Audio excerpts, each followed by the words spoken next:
आज के चैप्टर का नाम है फॉरेन एक्सचेंज रेट।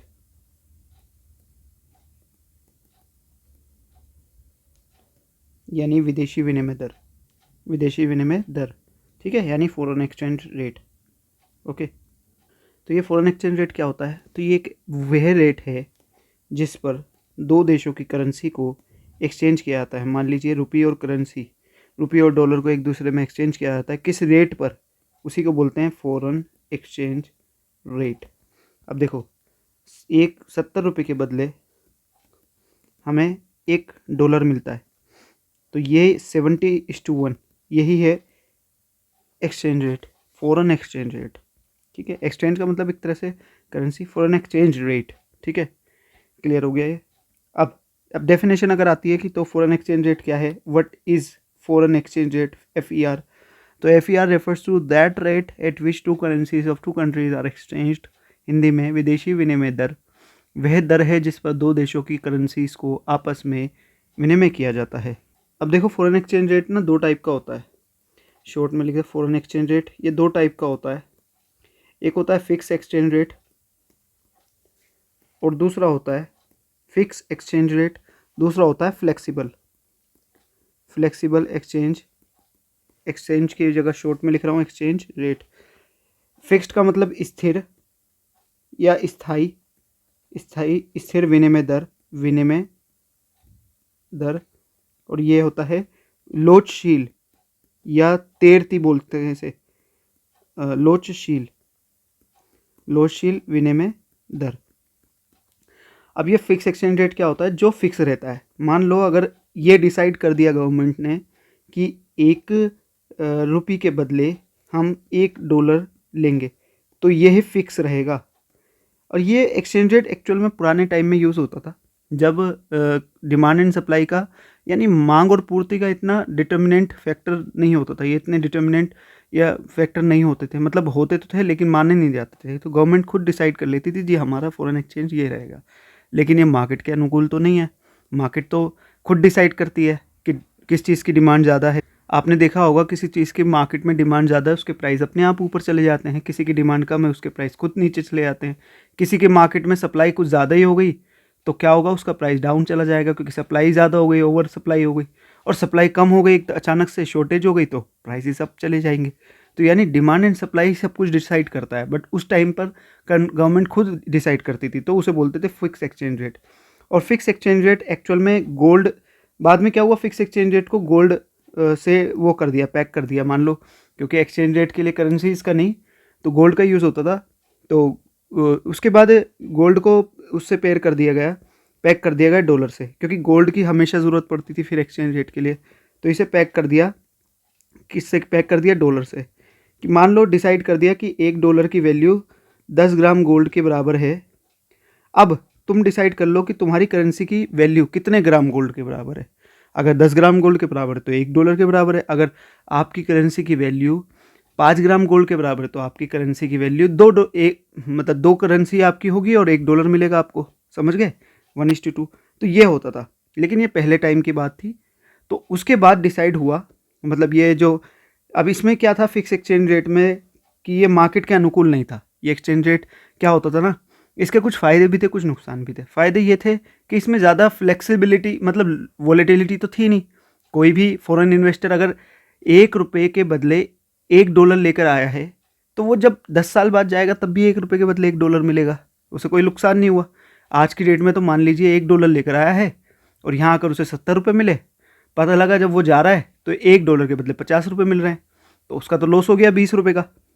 यानी इसी तरह जो फिक्स एक्सचेंज रेट थे उसमें कुछ फ़ायदे थे, कुछ नुकसान थे। उसके बाद आया फ्लेक्सिबल एक्सचेंज रेट, इसे फ्लोटिंग एक्सचेंज रेट भी बोलते हैं, हिंदी में तैरती विनिमय दर। फ्लोटिंग एक्सचेंज रेट वो होता है जिसमें एक्सचेंज रेट जो डिसाइड होता है वो मांग और पूर्ति के अनुसार होता है। यहाँ आपको पता है हम एक्स लेते हैं, यहाँ ओ लेते हैं, यहाँ पर वाई लेते हैं। ये डिमांड है फॉरेन करेंसी की, ये सप्लाई है फॉरेन करेंसी की, यहाँ एक दूसरे को काट रहे हैं। ये एक्सचेंज रेट ई, इक्विलिब्रियम पॉइंट, ये है हमारा एक्सचेंज रेट। मान लीजिए यहाँ पे 70 रुपये है, ठीक है जी, समझ आ गया। और ये क्वांटिटी है। अब देखो, अगर मान लो फॉरेन करेंसी की डिमांड बढ़ जाती है, मान लीजिए आप फॉरेन करेंसी की डिमांड, आप हमारे देश के लोग फॉरेन करेंसी की डिमांड ज़्यादा बढ़ा देते हैं, डॉलर की डिमांड बढ़ा देते हैं। तो हमने माइक्रो इकोनॉमिक्स में पढ़ा है कि जब डिमांड बढ़ती है तो डिमांड का किधर शिफ्ट होता है, राइट हैंड साइड, दाई तरफ। अगर नहीं पता तो ऐसा समझ लो कि जब भी डिमांड या सप्लाई बढ़ेगी तो दाई तरफ यानी राइट हैंड साइड खिसकेगा, शिफ्ट करेगा कर्व, और अगर सप्लाई या डिमांड घटेगी, कम होगी, तो लेफ्ट साइड पर। ठीक है, आगे से ध्यान रखना आगे के लिए। अब मान लीजिए हमारी कंट्री के लोग डिमांड ज़्यादा कर रहे हैं बाहर की करेंसी की, तो डिमांड का राइट हैंड साइड शिफ्ट हो जाएगा दाई तरफ। अब ये दाई तरफ शिफ्ट होने के बाद ये एस कर्व को कहाँ कट करेगा, यहाँ पर E1 पर, जहाँ पर क्वांटिटी बढ़कर हो गई Q1 और ये एक्सचेंज रेट बढ़कर हो गया हमारा ER1, मान लीजिए 80। ठीक है, अब यहाँ देखो हमने क्या देखा, एक्सचेंज रेट बढ़ गया, यानी अब पहले 70 रुपये देने पड़ रहे थे $1 के बदले, कितने देने पड़ रहे थे, 70 रुपये $1 के बदले। अब कितने देने पड़ रहे हैं, 80 रुपये $1 के बदले। यानी हमारी वैल्यू ऑफ करेंसी क्या हुई, वैल्यू ऑफ रुपी क्या हुई, गिर गई, है ना। क्यों, अब देखो, अब इसे नॉर्मल तरीके से भी समझ लो यार। आप डॉलर की ज़्यादा डिमांड करोगे तो क्या होगा, डॉलर की किसी और देश की करेंसी की ज़्यादा डिमांड करोगे तो अपने देश की करेंसी की वैल्यू तो डाउन होगी ना, क्योंकि आपकी करेंसी की डिमांड थोड़ी बढ़ रही है। आप बाहर की करेंसी की डिमांड बढ़ा रहे हो तो उसका प्राइस बढ़ जाएगा, जाहिर सी बात है आपकी करेंसी की वैल्यू घट जाएगी। तो यहाँ पर क्या हुआ है, अब पहले 70 रुपये देने पड़ रहे थे, अब 80 देने पड़ रहे हैं, तो हमारी करेंसी की वैल्यू, रुपये की वैल्यू घट गई। इसी को बोलते हैं डेप्रिसिएशन। डेप्रिसिएशन हिंदी वाले क्या बोलते हैं इसे, मूल्यह्रास। ठीक है, याद रख लेना, MCQ आ सकता है इस पर। अगला है, मान लीजिए दोबारा से एक्सचेंज रेट बनाते हैं। ये है आपका demand of foreign currency, supply of foreign currency. ये आपका ER मान लेते हैं 70, ये है E, ये है Q। अब मान लीजिए अचानक से हमारे देश में ना बाहर से फॉरेन करेंसी बहुत आ रही है, डॉलर बहुत आ रहा है, तो हमारे देश में क्या हुआ, फॉरेन करेंसी की सप्लाई बढ़ गई, SF1, तो राइट हैंड साइड पे शिफ्ट हो जाएगा। मैंने बताया था सप्लाई बढ़ेगी तो राइट हैंड साइड पे शिफ्ट हो जाएगी। ये डिमांड कर्व को किधर कट कर रही है, यहाँ पर E1 पर, जहाँ पर क्वांटिटी बढ़कर हो गई Q1 और एक्सचेंज रेट घटकर कितना हो गया, ER1, मान लीजिए 60। अब पहले 70 रुपये देने पड़ रहे थे $1 के लिए, अब देने पड़ रहे हैं 60 रुपये $1 के लिए। यानी वैल्यू ऑफ करेंट रुपी क्या हुई, वैल्यू ऑफ रुपी क्या हुई, बढ़ गई। इसको बोलते हैं एप्रिसिएशन, है ना, एप्रिसिएशन ऑफ रुपी। तो आपने देखा कि अगर हमारे देश में फॉरेन करेंसी ज़्यादा आएगी तो हमारी रुपी की वैल्यू बढ़ जाएगी। अब इसी का उल्टा देख लो, अगर हमारे देश में सप्लाई कम हो जाए तो लेफ्ट साइड पे शिफ्ट हो जाएगा SF2। अगर हमारे देश में फॉरेन करेंसी की सप्लाई घट जाए तो ये एक्सचेंज रेट को यहाँ E1 पर की E2 पर क्लिक कर टिक कर वो करेगा, काटेगा डिमांड कर्व को, जहाँ पर एक्सचेंज रेट बढ़कर हो जाएगा हमारा ER2 यानी 80। तो हमें समझ आ गया, इधर देख लो कि अगर हम बाहर की करेंसी की डिमांड बढ़ाएंगे तो क्या होगा, तो हमारे वैल्यू ऑफ रुपी क्या होगी, वैल्यू ऑफ रुपी डाउन होगी, वैल्यू ऑफ रुपी क्या होगी, डाउन होगी। यानी वैल्यू ऑफ रुपी डाउन होने का मतलब है एक्सचेंज रेट बढ़ जाएगा। यानी ऐसे शॉर्ट में समझ लो 70 से 80, एक्सचेंज रेट तो बढ़ गया ना। ये आपको थोड़ा कंफ्यूज करेगा, दोबारा देख लेना। अगर हम फॉरेन करेंसी की डिमांड घटा दें, हमें बाहर की करेंसी की कोई ज़रूरत ही नहीं, हम डिमांड ही नहीं कर रहे, तो अब हमारी वैल्यू ऑफ रुपी है ना, ये बढ़ जाएगी, यानी करेंसी का एप्रिसिएशन हो जाएगा, यानी एक्सचेंज रेट घट जाएगा 70 से 60। आप डिमांड कर्व में करके देख लेना, डिमांड सप्लाई ऊपर वाले इसमें कि डिमांड अगर घट जाएगी तो पीछे की साइड ये ऐसे हो जाएगा, तो समझ जाओगे आप, है ना। अगर सप्लाई हम फॉरेन करेंसी की हमारे देश में बढ़ गई तो वैल्यू ऑफ रुपी बढ़ जाएगी, एक्सचेंज रेट घट जाएगा, यानी 70 से 60। सप्लाई ऑफ फॉरेन करेंसी घट गई तो वैल्यू ऑफ रुपी घट जाएगी, ER बढ़ जाएगा, यानी 70 से 80। तो आप ये करके देख लेना डिमांड उसमें। अब अगला कॉन्सेप्ट आता है डिवैल्यूएशन। क्या होता है, डिवैल्यूएशन को बोलते हैं हिंदी में अवमूल्यन। देखो, जब डिमांड और सप्लाई की वजह से वैल्यू ऑफ करेंसी गिरे, वैल्यू ऑफ रुपी गिरे, तो उसे बोलते हैं डेप्रिसिएशन। जब डिमांड एंड सप्लाई की वजह से गिरे, व्हेन, जब डिमांड एंड सप्लाई की वजह से। लेकिन जब ये हो, जब ये गवर्नमेंट खुद करे, देखो गवर्नमेंट को दिखे कि यार हमारे देश का एक्सपोर्ट हो नहीं रहा, हमारे देश की कोई गुड्स एंड सर्विसेज नहीं खरीद रहा, हमारे विदेश की जो करेंसी है वो बहुत महंगी है बाजार इंटरनेशनल मार्केट में, तो गवर्नमेंट क्या करती है, खुद ही अपनी करेंसी की वैल्यू घटा देती है। अपनी करेंसी की वैल्यू खुद ही घटा देती है। तो खुद ही घटाने को बोलते हैं डिवैल्यूएशन, अवमूल्यन। यानी गवर्नमेंट खुद चाह रही है कि हमारी करेंसी की वैल्यू 70 से 80 हो जाए। एक्सचेंज रेट हमारा, एक्सचेंज रेट क्या हो जाए, 70 से 80 हो जाए, यानी वैल्यू ऑफ रुपी घट जाए। अब एक बात बताओ, $1 के बदले पहले 70 मिल रहे थे, अब 80 मिल रहे हैं। पहले 70 रुपये वाला एक, मान लो बिस्किट का पैकेट आ रहा था, है ना, अंग्रेज इसे बिस्किट का पैकेट को खरीद रहे थे 70 रुपये का। अब $1 में 80 रुपये मिल रहे हैं, यानी ज़्यादा बिस्किट मिलेगा, है ना। $1 में 80 रुपये मिल रहे हैं, तो हमारे देश का जो एक्सपोर्ट है, यानी जो हम निर्यात करते हैं, उसकी डिमांड क्या होगी, डिमांड ऑफ एक्सपोर्ट क्या होगी, बढ़ जाएगी। लोग हमारे यहाँ टूरिज़्म के लिए आएंगे, क्योंकि लोगों को लगेगा कि यार करेंसी सस्ती है, कम पैसों में ज़्यादा घूमेंगे, है ना। लोग यहाँ पर मेडिकल उसके लिए आएंगे, मेडिकल सर्विस लेने के लिए, एजुकेशन के लिए आएंगे कि भाई सस्ती करेंसी है यहाँ, तो कब सस्ते में काम हो जाता है। समझ गए बात को।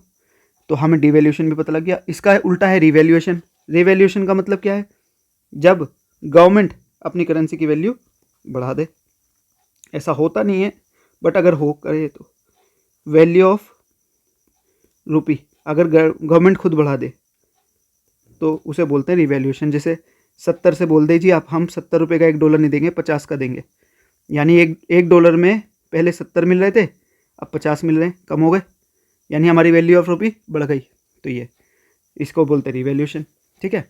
अब इसमें एक बात आपको जानकर हैरानी होगी कि चाइनीज़ गवर्नमेंट क्या करती है ना, अपनी करेंसी की वैल्यू खुद घटाती रहती है, यानी डिवैल्यूएशन करती रहती है। क्यों करती रहती है, ताकि उनकी करेंसी सस्ती हो इंटरनेशनल मार्केट में, और उनका गुड्स एंड सर्विसेज, जो उनके गुड्स बिकते हैं मार्केट में, वो बिकते रहें, ताकि उनकी इकोनॉमी को बूस्ट मिलता रहे। ये वहाँ का सेंट्रल बैंक करता है, ये हमेशा उनका सेंट्रल बैंक करता रहता है ना, उनका सेंट्रल बैंक। अब इसी को बोलते हैं, अभी मैं वैसे समझाता हूँ। तो अभी हमने देखो एक करा था, अभी ये वाली बात याद रखना, काम आएगी। अब एक चीज़ सुनो, अभी हमने फ्लोटिंग एक्सचेंज रेट पढ़ा था ना, flexible exchange rate. Flexible exchange rate जिसे गवर्नमेंट डिसाइड नहीं करती, जैसे फिक्स एक्सचेंज रेट होता है ना, जिसमें जैसे गवर्नमेंट डिसाइड करती है, वो नहीं।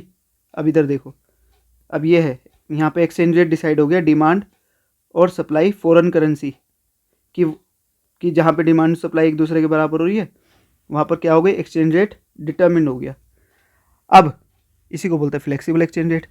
अब देखो इसमें क्या है, ये तो हमने पूरा डिमांड पर सप्लाई पर छोड़ रखा है, लेकिन अगर हमने ऐसा डिमांड सप्लाई पर छोड़ दिया अचानक से, इंडिया या किसी भी कंट्री में, मान लो पाकिस्तान है, अफगानिस्तान है, टेररिस्ट अटैक हो जाए, तो वहाँ तो भैया सप्लाई ऑफ फॉरेन करेंसी एकदम से चला जाएगा पीछे, और एक्सचेंज रेट कितना ज़्यादा बढ़ जाएगा देखो, है ना। 70 रुपये से हो सकता है 200 पहुँच जाए, हो सकता है 300 पहुँच जाए, ये तो बहुत नुकसान हो जाएगा। अगर मान लो किसी के पास फॉरेन करेंसी रिजर्व है ही नहीं किसी कंट्री के पास, तो उसका तो बहुत नुकसान हो जाएगा। वो कैसे उसको मतलब करेंगे। तो इसको, इस प्रॉब्लम से समझ वो करने के लिए गवर्नमेंट यूज़ करती है मैनेज फ्लोटिंग, ठीक है। यहाँ पर लिख देते हैं, छोटा सा ही लिख देते हैं, मैनेज्ड, प्रतिबंधित बोल देते हैं इसे, प्रतिबंधित हिंदी में। तो ध्यान रखना, मैनेज्ड वर्ड याद कर लो, इंग्लिश में, हिंदी वाले भी, है ना। अब देखो मैनेज्ड, तो गवर्नमेंट क्या करती है, इसे मैनेज करती है, यानी एक लिमिट सेट कर देती है। मान लो 70 अगर एक्सचेंज रेट चल रहा है, तो ना तो इसे 80 से ऊपर जाने देंगे, ना 90 से नीचे, सॉरी यहाँ पर ना तो 90 से ऊपर जाने देंगे, ना ही 80 से नीचे जाने देंगे। जैसे ही 80 से नीचे जाएगा, यानी अगर एक्सचेंज रेट ज़्यादा ही गिर रहा है, यानी वैल्यू ऑफ रुपी ज़्यादा ही बढ़ रही है, देखो उससे क्या नुकसान है, अपनी करेंसी अगर वैल्यू उसकी महंगी हो जाएगी वो इंटरनेशनल मार्केट में, तो अपने गुड्स एंड सर्विसेज जो हम बेच रहे हैं ना, उनकी डिमांड कम हो जाएगी। उनका, हमारा गुड्स का जो एक्सपोर्ट है या सर्विस का जो एक्सपोर्ट है, वो कम हो जाएगी उसकी डिमांड, क्योंकि हमारी करेंसी महंगी हो गई। हमारी सर्विस की डिमांड कौन करेगा, गुड्स की डिमांड। तो ज़्यादा नहीं गिरनी चाहिए, मतलब थोड़ा बहुत डिफरेंस तो आ सकता है, कोई बात नहीं। तो गवर्नमेंट क्या करती है, जैसे ही 80 से नीचे पहुँचने लगता है, इसका मतलब क्या है, सप्लाई ज़्यादा हो रही है ना। यानी एक्सचेंज रेट गिरने का मतलब है एक्सचेंज रेट, एक सेकेंड यहाँ मैंने एक गलती कर दी, 80 नहीं है 60 होगा, ठीक है, ये 70 60 और ये 80, ठीक है। मतलब मैं दोबारा समझा देता हूँ, देखो इधर तो एक लिमिट सेट कर दी गवर्नमेंट ने कि ये ना तो 80 से ऊपर जाए ना ही 60 से नीचे जाए। अब अगर ये 60 जा रहा है इसका मतलब है एक्सचेंज रेट कम हो रहा है। एक्सचेंज रेट कम होने का मतलब है वैल्यू ऑफ रुपी बढ़ रही है। वैल्यू ऑफ रुपी तभी बढ़ रही होगी या तो हम फॉरेन करेंसी की डिमांड कम कर रहे होंगे या हमारे पास फॉरेन करेंसी की सप्लाई ज़्यादा आ रही होगी। अब मान लीजिए फॉरेन करेंसी की सप्लाई ज़्यादा आ रही है, यानी सप्लाई ऑफ फॉरेन करेंसी बहुत ज़्यादा है अपने देश में, तो आरबीआई क्या करेगा, इस फॉरेन करेंसी की सप्लाई को अब्जॉर्ब कर लेगा, उसके बदले रुपया मार्केट में निकाल देगा और इसको अब्जॉर्ब कर लेगा, इसको अपने पास रख लेगा। क्योंकि अगर ये मार्केट में ज़्यादा रहा तो ये एक्सचेंज रेट 80 से 60 से भी नीचे चला जाएगा, यानी वो उसे मैनेज कर लेगा। इसी तरह अगर मान लो फॉरेन करेंसी की एक्सचेंज रेट हमारा बढ़ने लग जाए 80 से 85 90 100, ये तो बहुत ज़्यादा समस्या हो जाएगी। तो आरबीआई क्या करता है, सेंट्रल बैंक किसी भी गवर्नमेंट किसी भी देश का, वो इसे मैनेज करता है। कैसे मैनेज करेगा, मान लो हमारे देश में सप्लाई कम हो गई फॉरेन करेंसी की, तो आरबीआई अपने पास जो रिजर्व रखे हैं उनसे सप्लाई क्या करेगा, बढ़ा देगा, उनसे सप्लाई निकाल के मार्केट में डाल देगा, ताकि ये सप्लाई ज़्यादा ना गिरती हुई दिखे या ज़्यादा ना गिरे, ठीक है। या डिमांड हम ज़्यादा कर रहे हैं तो वो मार्केट में कुछ सप्लाई डाल देगा आरबीआई, जिससे वो डिमांड मैचअप हो जाए। क्योंकि अगर ज़्यादा ही हमारी एक्सचेंज रेट बढ़ गया, यानी हमारी वैल्यू ऑफ करेंसी गिर गई बहुत ज़्यादा, तो हम जो इंपोर्ट कर रहे हैं उस इंपोर्ट का जो बिल है, उसकी जो बिल पेमेंट है वो बहुत ज़्यादा हो जाएगी, जिसकी वजह से हमारे देश में इन्फ्लेशन हो जाएगा।